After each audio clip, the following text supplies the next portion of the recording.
মনে রাখবা, জ্ঞানমূলক অনেকটা আমি দিয়ে দেয়। ঠিক আছে, তাহলে এগুলো আমি যাই। ঠিক আছে, এগুলো পারলে তুলে নিতে পারো বা স্ক্রিনশট নিতে পারো।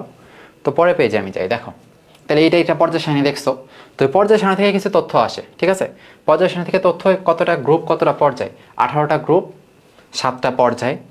এইটার মধ্যে এই যে প্রথম দুইটা দেখতেছো, এই দুইটা কিন্তু এস ব্লক।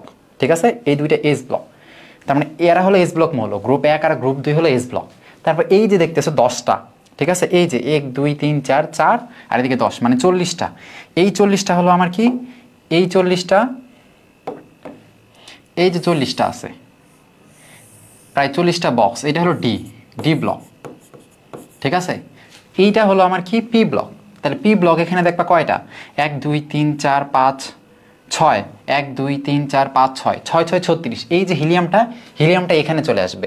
হিলিয়ামটা হলো এস ব্লক। তাহলে এস ব্লক হলো কয়টা, 7 দুগুণ 14, এস ব্লক 14। ঠিক আছে, ডি ব্লক আমার কত, এই যে ডি ব্লকটা হিসাব করে আসতেছি, এখানে পি ব্লক আমি দেখলাম 36টা। তাহলে পি ব্লক কত, পি ব্লক কিন্তু 36। ঠিক আছে, 36, এটা হলো আমার 14। এখানে দেখবা এই যে 40টা আমি বলছি, 40টার মধ্যে দুইটা ঘরে কিন্তু এখানে কাহিনী আছে, এই ঘর আর এই ঘর। এই একটা ঘরে আমরা জানি প্রত্যেকটা ঘরে একটা মৌল থাকে, বাট এই একটা ঘরে মৌল আছে 15টা। এটারে বলে অ্যাক্টিনিয়েট। এই 15টারে আমি এই লাইনে দেখাইছি। ঠিক আছে, তাহলে এই 15টা, এটারে বলে কি, এটারে বলে ল্যান্থানাইট, ল্যান্থানাইট। ঠিক আছে, ল্যান্থানাইট। এরপরটা হলো কি, অ্যাক্টিনাইট, অ্যাক্টিনাইট। তাহলে এটা ল্যান্থানাইট হলো এই উপরে 15টা মৌল, আর অ্যাক্টিনাইট হলো কি নিচের 15টা মৌল। তাহলে অনেক টাইমে এই যে এই দুইটা কিন্তু আর ডি ব্লকের মধ্যে পড়া নাই, এরা এফে চলে গেছে। তাহলে এই যে আমি 40টা দেখালাম, এর মধ্যে দুইটা বাদ হইল 38টা। ঠিক আছে, বাট এই যে ল্যান্থানাইট আর অ্যাক্টিনাইটের 15 15 30টা মৌল, এর মধ্যে 3টা আবার ডি ব্লকে চলে গেছে। ঠিক আছে, তাহলে প্রথম 40 থেকে আমি দুইটা বাদ দিয়ে 38 করলাম, দেন এই 30 থেকে আমি আবার 3টা মৌল নিলাম, তাহলে 38 আর 3 কত, 41। তাহলে এই ডি ব্লক আমার টোটাল 41টা। ঠিক আছে, তারপর এখানে 15, এখানে 15, 15 15 30, কিন্তু 3টারে আমি ডিতে দিছি, তাহলে এফে থাকে কয়টা, 27। ঠিক আছে, এগুলো হলো এফ ব্লক। তাহলে এফ হলো আমার কয়টা, এফ হলো 27টা। তাহলে এটাও এমসিকিউ আসে। এস ব্লক হলো 14, পি ব্লক হলো কত, 36, ডি ব্লক হলো আমার 41, এফ ব্লক হলো 27। এফ ব্লকের মধ্যে কি থাকে, অ্যাক্টিনিয়াম আর ল্যান্থানাইট। এখন এই ল্যান্থানাইট মৌল কিন্তু 15টা, অ্যাক্টিনাইট মৌল কিন্তু 15টা। ঠিক আছে, ল্যান্থানাইট হলো ল্যান্থানাম থেকে লুটেশিয়াম, আর অ্যাক্টিনাইট হলো কি, অ্যাক্টিনিয়াম থেকে লরেন্সিয়াম পর্যন্ত, প্রথম আর লাস্ট। কিন্তু এখান থেকে যে 3টা মৌল আমার চলে গেছে কই, 3টা মৌল এখানে। এখন কোন 3টা মৌল গেছে, এই যে দেখো, ল্যান্থানাম, অ্যাক্টিনিয়াম, থোরিয়াম, এই যে এই 3টা মৌল আছে, এই 3টা মৌল কিন্তু আমার এই ডি ব্লক। তাহলে এমসিকিউ আসতে পারে নিচের কোনটি D block, lanthanum, actinium, thorium, এই 3টা ডি ব্লক, একবারে মুখস্থ। তাহলে lanthanum, actinium, thorium, lanthanum, actinium আর থোরিয়াম, এই 3টা আমার কি, ডি ব্লক, এই 3টা ডি ব্লক। ঠিক আছে, একই সাথে এগুলা ডি ব্লক, আর বাকি এগুলো সব এ ব্লক। তাহলে বারবার মুখে বলবে যে lanthanum, actinium, thorium, lanthanum, actinium, thorium, এরা হলো ডি ব্লক। কারণ এই ল্যান্থানামটা ল্যান্থানাইট সিরিজের, আর অ্যাক্টিনিয়াম, থোরিয়ামটা অ্যাক্টিনাইট সিরিজের। ঠিক আছে, আর এই অ্যাক্টিনাইট মানে তেজস্ক্রিয় মৌল, আর ল্যান্থানাইট মানে কি, বিরল মৃত্তিকা মৌল, এইটা মনে রাখবা। ঠিক আছে, তাহলে ল্যান্থানাম মানে কি, ল্যান্থানাইট বা ল্যান্থানাম মানে এটা হলো তোমার বিরল মৃত্তিকা মৌল, মাটিতে খুব অল্প পরিমাণে পাওয়া যায়, বিরল। আর অ্যাক্টিনাইট হলো তেজস্ক্রিয় মৌল। ঠিক আছে, এদের থেকে আলফা, বিটা, গামা বের হয়ে যায়। তাহলে কোন ব্লক মৌল, এগুলা হেন তোমরা জানলা। আর কিছু তথ্য, বাম থেকে ডানে যত যাব, ডানে আমার অধাতু। ফলে পি ব্লক মৌলগুলো যেগুলো আছে, এরা হলো অধাতু, মেনলি একটু গ্যাস টাইপ। আর বামে যারা আছে এস ব্লক, এরা হলো ধাতু। যেমন গ্রুপ 1 হলো ক্ষার ধাতু, গ্রুপ 2 হলো মৃৎক্ষার ধাতু। তাহলে নামের সাথে যেহেতু ধাতু আছে, তাহলে এরা হলো ধাতু। যত ডানে যাবা তত অধাতু হইতেছে, তার মানে যত ডানে যাইতেছি অধাতব ধর্ম বাড়তেছে। ফলে বাম থেকে ডানে গেলে অধাতব ধর্ম বাড়ে, উপর থেকে নিচে গেলে অধাতব ধর্ম কমে। যেই জিনিসটা বাম থেকে ডানে গেলে বাড়ে, ওটা উপর থেকে নিচে গেলে কমবে। ফলে বাম থেকে ডানে গেলে অধাতব ধর্ম বাড়ে, ফলে ধাতব ধর্ম কি হয়, কমে। ঠিক আছে, আর উপর থেকে নিচে গেলে অধাতব ধর্ম কমে, তাহলে ধাতব ধর্ম কি হয়, বাড়ে। তাহলে এই গ্রুপে আগে তোমরা যদি বলে সব থেকে ধাতব ধর্ম কোনটা বেশি, ঠিক আছে, তাহলে সবার নিচে যেটা থাকবে ওইটা। আর ধাতব ধর্ম বেশি মানে কি, বেশি হার্ডি, তার মানে কোনটার গলনাঙ্ক স্ফুটনাঙ্ক বেশি, ফলে নিচে যেটা থাকবে ওইটা। তাহলে ধাতব ধর্ম দিয়ে কিন্তু আমরা গলনাঙ্ক স্ফুটনাঙ্ক বলতে পারি। যত ডানে যাবে গলনাঙ্ক স্ফুটনাঙ্ক নর্মালি কি হবে, কমবে, কারণ ডানে হলো অধাতু, তাই না।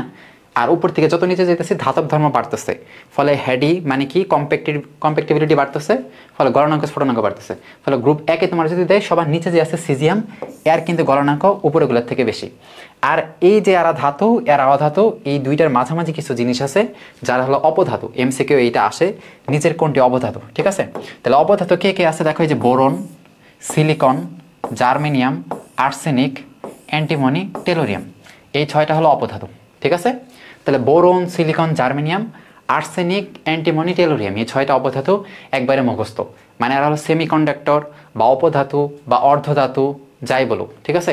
তাহলে boron, silicon, germanium, arsenic, tellurium, antimony, ঠিক আছে? এরা হলো তোমার অপধাতু বা অর্ধধাতু। তাহলে এখানে গেল আরেকটা, এখানে আসে যে নিচের কোন মৌলগুলোর মধ্যে কর্ণ সম্পর্ক আছে। তাহলে এরা হলো কি, এরা হলো আমার অপধাতু, ঠিক আছে? কে কে আছে? বোরন, সিলিকন, জার্মেনিয়াম, তারপর কে? আর্সেনিক, টেলোরিয়াম, অ্যান্টিমনি, এটা, ঠিক আছে? আরেকটা আছে কর্ণ সম্পর্ক, কার কার মধ্যে আছে কর্ণ সম্পর্ক, ঠিক আছে?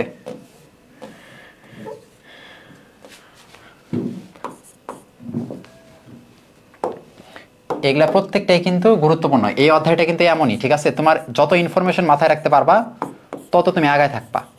প্রাথমিক মৌল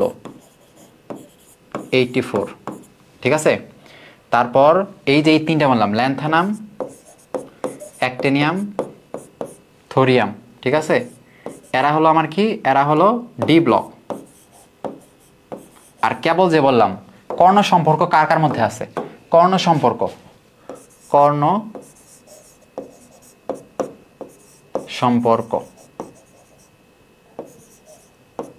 ঠিক আছে?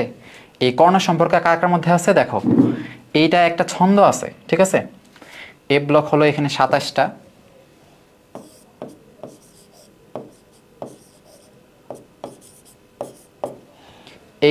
এই কর্ণ সম্পর্ক কার কার মধ্যে আছে দেখো, আমি ছন্দটা লিখতেছি।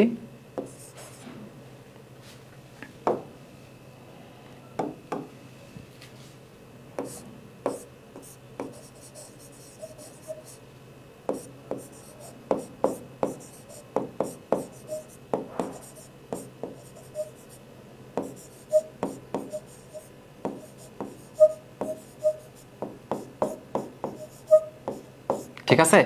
লিমা বেরিয়ে এলো বসুন্ধরা সিটি থেকে, লিমাতে কি লিথিয়াম আর ম্যাগনেসিয়াম, এই দুইটা কর্ণ সম্পর্ক, ঠিক আছে? বেরিয়ে এলো মানে কি, বেরিলিয়াম, অ্যালুমিনিয়াম, ঠিক আছে? বেরিয়ে এলোতে অ্যালুমিনিয়াম। বসুন্ধরা সিটি থেকে, বসুন্ধরাতে বোরন, সিটিতে সিলিকন। তাহলে এই লিমা এই দুইটার মধ্যে কোনো সম্পর্ক, বেরিলিয়াম আর অ্যালুমিনিয়াম এই দুইটার মধ্যে কর্ণ সম্পর্ক, আর বোরন আর সিলিকন এই দুইটার মধ্যে কিন্তু কর্ণ সম্পর্ক, ঠিক আছে? তাহলে এটা এমসিকিউ অনেকবারই আসে যে কর্ণ সম্পর্ক কার কার মধ্যে আছে। তাহলে এইটা হলো কর্ণ সম্পর্ক, তারপর এইটা হলো কর্ণ সম্পর্ক, তারপর এইটা হলো কর্ণ সম্পর্ক, ঠিক আছে? তাহলে লিমা বেরিয়ে এলো বসুন্ধরা সিটি থেকে, দেখো এই যে কই আছে, এই যে বেরিয়ে বসুন্ধরা সিটি, এই যে বোরন আর সিলিকন দেখো কোনাকুনি আছে, তাহলে এটা কর্ণ সম্পর্ক, তাই না? তারপরে যে বেরিলিয়াম আর এই যে এলো, এই এর নিচে এই বরাবর তো থাকতো, এইটা তো আসলে এই বরাবর থাকতো, তাহলে এই কোনাকুনি, আর লিথিয়াম আর ম্যাগনেসিয়াম দেখো এই কোনাকুনি, তাহলে এই কোনাকুনি এই তিনটা এদের মধ্যে কর্ণ সম্পর্ক আছে, এটা কিন্তু আসে। তাহলে এই কর্ণ সম্পর্ক এটা কিন্তু তোমরা একটু মনে রাখবা, ঠিক আছে? এটা আসলে মনে রাখবা, কর্ণ সম্পর্ক এটা কিন্তু আসে। তাহলে এগুলো আমি কিছু তথ্য দিলাম, এরপরে আরও ধারাবাহিকভাবে তথ্যগুলো দিব। তাহলে এই জিনিসগুলো কিন্তু তোমরা একটু মনে রাখবা ঠিক করে, ঠিক আছে? এগুলো একটু মনে রাখা লাগবে। তাহলে এরপরে আসো